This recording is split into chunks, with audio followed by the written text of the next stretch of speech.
پاکستان کا معاشی قتل، ایک بھولی ہوئی داستان۔ یہ تصویر ہماری آنکھوں میں آنکھیں ڈال کر ایک سوال کرتی ہے، کیا تمہیں یاد ہے کہ تمہارا گلشن کبھی کتنا سرسبز تھا؟ یہ کہانی شروع ہوتی ہے سن 1951 سے۔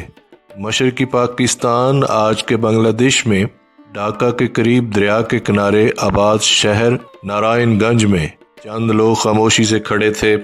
ان میں سے ایک شخص آگے بڑھتا ہے، اپنے ہاتھ میں کدال اٹھاتا ہے اور زمین پر پہلی ضرب لگاتا ہے۔ یہ شخص ہے عبدالوحید آدم جی، لیکن یہ صرف زمین پر پڑنے والی ایک ضرب نہیں تھی، یہ ایک نزائیدہ مملکت کے عظیم صنعتی خواب کی پہلی اینٹ تھی۔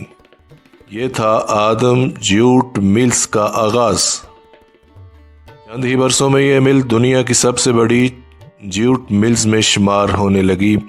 1960 کی دہائی تک یہاں 30,000 سے زیادہ مزدور کام کرتے تھے۔ لاکھوں لوگوں کا رزق ایک ایسی صنعت سے وابستہ تھا۔ نارائن گنج کو دنیا نے ایک نیا لقب دیا، ڈنڈی آف دی ایسٹ۔ یہ نام اسکاٹ لینڈ کے شہر ڈنڈی کی مناسبت سے دیا گیا، جو اس وقت دنیا کی جیوٹ انڈسٹری کا مرکز سمجھا جاتا تھا۔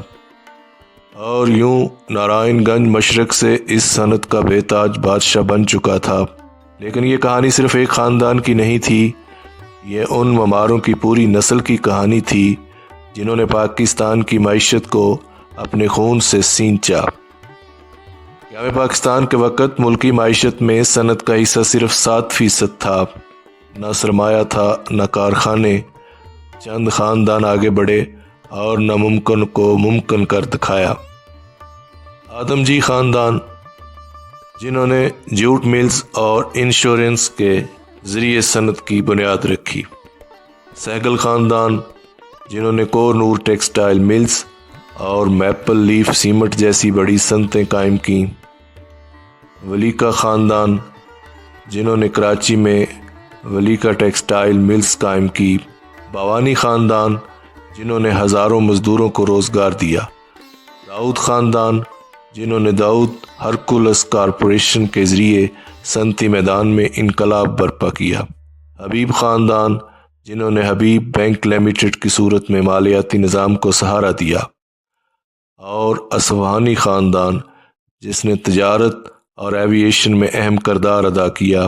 ان کی قائم کردہ اورینٹ ایئر ویز بعد میں پاکستان انٹرنیشنل ایئر لائنز کی بنیاد بنی۔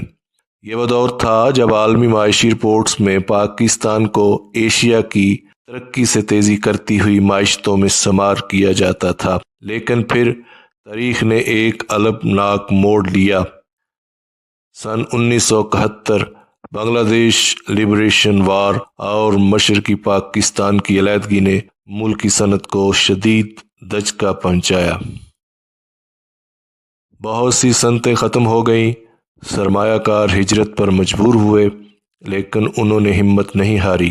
انہوں نے کراچی، لاہور اور فیصل آباد میں دوبارہ کارخانے لگائے، مگر آزمائش ابھی ختم نہیں ہوئی تھی۔ سن 1972 وزیر اعظم ذوالفقار علی بھٹو کی حکومت نے ایک بڑا فیصلہ کیا۔ نیشنلائزیشن، بینک، کارخانے اور صنعتیں، سب کچھ ریاستی تحویل میں لے لیا گیا۔ جن لوگوں نے ہجرت کے بعد دوبارہ اپنی دنیا بسائی تھی، ان سے ان کی محنت چھین لی گئی۔ سرمایہ کاروں کا اعتماد ٹوٹ گیا۔ کئی لوگ دبئی، یورپ اور امریکہ منتقل ہو گئے، اور وہ کارخانے جو کبھی ہزاروں گھروں کے چراغ روشن کرتے تھے، آہستہ آہستہ خاموش ہونے لگے۔ آج جب ہم اس تاریخ کو دیکھتے ہیں تو دل میں ایک سوال اٹھتا ہے کہ ان صنعتوں کو کسی دشمن نے تباہ نہیں کیا، ان کارخانوں پر کسی بیرونی طاقت نے بم نہیں گرایا، ہم نے اپنے اس گلشن کو اپنے ہی ہاتھوں سے اجاڑا۔ اور آج تاریخ ہم سے ایک سوال پوچھ رہی ہے، اگر ایک سیاسی قتل پر دہائیوں بعد بحث ہو سکتی ہے تو پاکستان کے اس معاشی قتل پر بات کیوں نہیں ہو سکتی؟ کیا وقت نہیں آ گیا کہ ہم تاریخ کے اس باب کو دوبارہ کھولیں، یہ جانیں کہ غلطی کہاں ہوئی، اور سب سے بڑا سوال، اس قوم کی اجڑی ہوئی معیشت کا وارث کون ہے؟